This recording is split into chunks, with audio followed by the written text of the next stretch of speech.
maybe a lower, maybe an 800 silver, and because they did that a lot, and nobody really cares when you're talking collectible piece.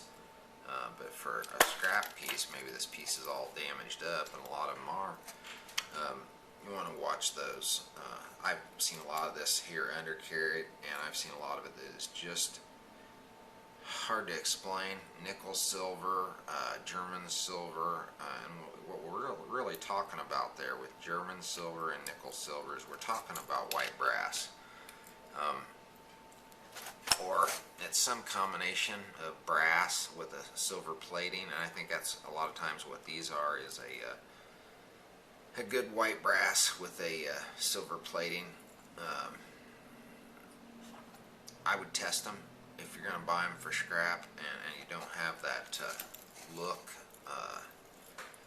If you're not well enough acquainted with that, I would definitely test them kind of bracelets when they come in, because they can go 4 or 5 ounces pretty easily, and so you want to not get hurt on those. I love this little filigree stuff. I have had entire houseware sets in this that would include like picture frames and candlesticks and crazy stuff, teacup holders and table mats and napkin holders and salt and pepper shakers, and just anything you can think of, letter holders that go on the wall, and condiment holders for your table. And I have seen this purses, this filigree stuff, and I used to buy a lot of this stuff, and a lot of this is 800 also, but it is usually marked 800, and there's a little marking here on this piece on the front, which that's a little unusual. Usually it's marked back here, and this one may also be marked back here, but I don't see it. Probably artist-made pieces, just your little street vendor type of an artist. I think some of them were also mass-produced. Whatever they are, they're probably going to be marked. Sometimes the sterling ones will not be marked at all. I'm going to grab my loop, because this could be something completely different this time. I don't think I looked at it when it came in. Yeah, very odd marking on this one. Has a large British star and the number 917, which is obviously 917 silver. Pretty cool. Never seen that marking before. I save these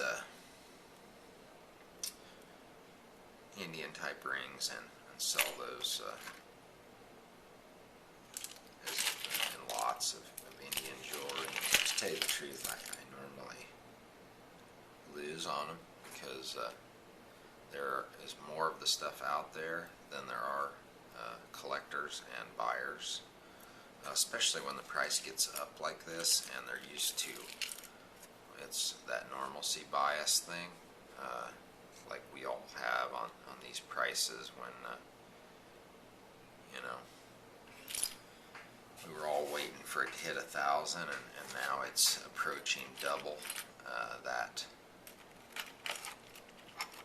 normalcy bias that we have.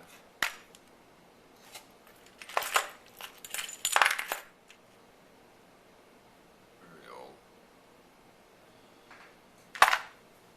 I used to do a great business with some of this antique jewelry, but all the dealers in it that I knew have just gotten too old, and they've retired or they've died, or whatever the case may be, and there's just not a bunch of buyers for this kind of stuff like there used to be. Check that out.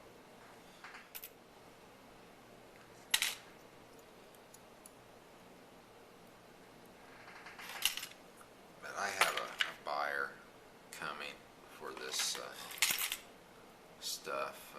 We've discussed it, and he's seen some of the items.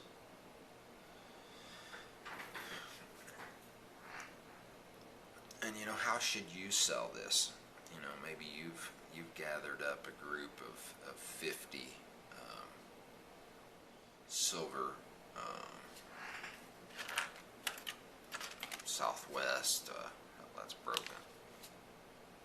It's in there because I gotta clean it. Southwest types items.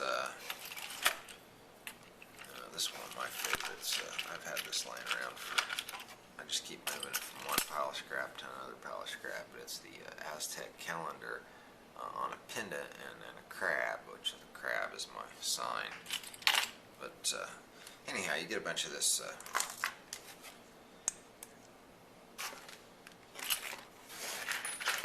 And this and things like this. And you don't want to do the work, and you don't want to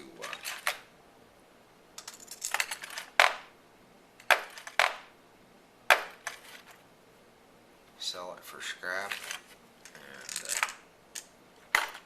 so, you know, maybe if you can sell it and you sell these stones as weight, you know, you figure them right along with it, and maybe charge your customer 110, 120% of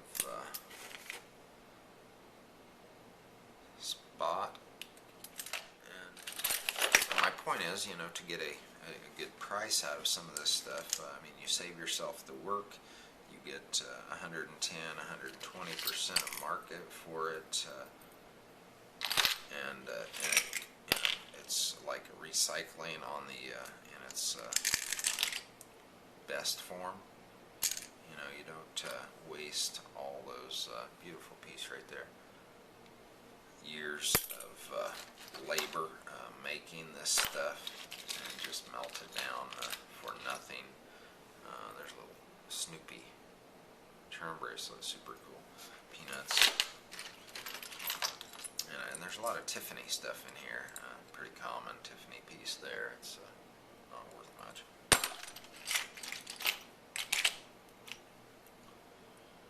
But yeah, if you can find a buyer for some of your stuff like that, maybe that's a good option for you. Sell scrap sterling items you get in. And I used to be one of the people who somebody would send in a lot like this. I wouldn't pay them for the stone weight, but I would pay them more than the silver was worth by I don't know, usually 5 to 10%, and then I would resell it as jewelry, because you know, back when silver was let's say $10 an ounce, you know, a piece like this or a piece like this, or as far as that goes, anything in there would be at a price that the common Joe or Joette could afford to, you know, give it as a gift or wear it or collect it.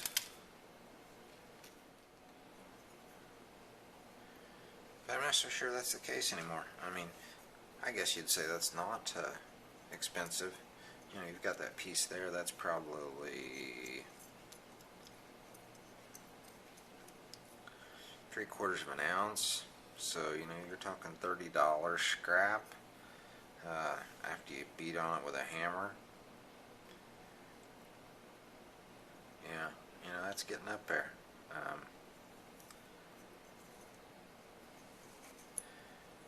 Compared to maybe a few years ago, literally, maybe $5.